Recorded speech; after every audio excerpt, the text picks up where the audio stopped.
ಯಾಕೆ ಈ ಪಾತ್ರನ ನಾನು ಮಾಡಬೇಕು ಅಂತ ಅನಿಸ್ತು? ನಿಮ್ಮ ಪಾತ್ರ ಹೇಗಿದೆ ಮೊದಲಿಗೆ? So out of syllabus first ನಾನು ಆಡಿಷನ್ಗೆ ಹೋಗಿದ್ದೆ. ಸೊ ಆವಾಗ ಒಂದು ಸೀನ್ ಕೊಟ್ಟರು ಅವರು, ತುಂಬಾ ಒಂದು ಎಮೋಷ್ನಲ್ ಸೀನ್. ನನಗೆ ಅರ್ಥ ಆಗಲಿಲ್ಲ ಆ್ಯಕ್ಚುಲಿ, ಬಟ್ ಆ ಸೀನಲ್ಲಿ ಮೇಯ್ನ್ ಎಮೋಷನ್ಸ್ ತೋರ್ಸೋಕ್ಕೆ ಹೇಳಿದ್ರು. ಐ ಥಿಂಕ್ ಅದಾದಮೇಲೆ ಒನ್ ಲೈನ್ ಸ್ಟೋರಿ ಹೇಳಿದ್ರು. ಸೊ ಒನ್ ಲೈನ್ ಸ್ಟೋರಿಯಲ್ಲಿ ಏನು ಹೇಳಿದ್ರಂದರೆ, ಫಸ್ಟು ದ ಹೀರೋಯಿನ್ ಕ್ಯಾರೆಕ್ಟರ್ದು 2 ಶೇಡ್ಸ್ ಇದೆ ಅಂತ ಹೇಳಿದ್ರು. ಅದು ಹೇಳಿದ ತಕ್ಷಣ ಐ ವಾಸ್ ಲೈಕ್ ಆಯಿತು, but what are the shades? So ಅದರಲ್ಲಿ ಹೇಳಿದ್ರು ಲೈಕ್ ಸ್ಟೂಡೆಂಟ್ ಶೇಡ್ ಒಂದಿದೆ ಆ್ಯಂಡ್ ಒಂದು ವುಮೆನ್ ಕ್ಯಾರೆಕ್ಟರ್ ಶೇಡ್ ಇದೆ. ಸೊ ಒಂದು ಮೆಚರ್ಡ್ ಕ್ಯಾರೆಕ್ಟರ್ ಮತ್ತು ಸ್ಟೂಡೆಂಟ್ದು 2 ಶೇಡ್ಸ್ ಬರುತ್ತೆ. ಪ್ಲಸ್ ಹೀರೋಯಿನ್ ಕ್ಯಾರೆಕ್ಟರ್ ತುಂಬಾ ಒಂದು ಇಂಪ್ಯಾಕ್ಟ್ಫುಲ್ ರೋಲ್ ಅಂತ ಹೇಳಿದ್ರು. ಆ್ಯಂಡ್ ಫುಲ್ ಕತೆ ಕೇಳಿದೆ. ಥಿಂಕ್ ಆಫ್ಟರ್ ದಟ್ ಮಾತೇ ಇಲ್ಲ, ನಾನು ಈ ಸಿನಿಮಾ ಖಂಡಿತ ಮಾಡ್ತೀನಿ.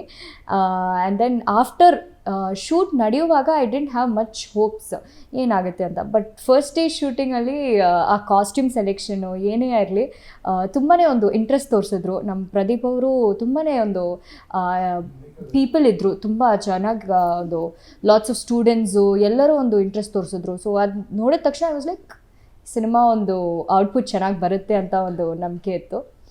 ನಿಮ್ಮ ಪಾತ್ರಕ್ಕೆ ಫಸ್ಟ್ ಪ್ರಿಪ್ರೇಷನ್ ಹೇಗಿತ್ತು? ನಿಮ್ಮ ಪಾತ್ರಕ್ಕೆ ಪ್ರಿಪ್ರೇಷನ್ ಅಂದರೆ ತುಂಬ ಏನಿರಲಿಲ್ಲ. ಅವರು ಬರೀ ಸ್ಟೋರಿ ಹೇಳಿದ ತಕ್ಷಣ ನನಗೆ ಗೊತ್ತಾಗ್ಬಿಡ್ತು. But when it comes to costume designing and ಅದಕ್ಕೆಲ್ಲ ತುಂಬಾ ಒಂದು college full of students costume design ಮಾಡಿದ್ರು.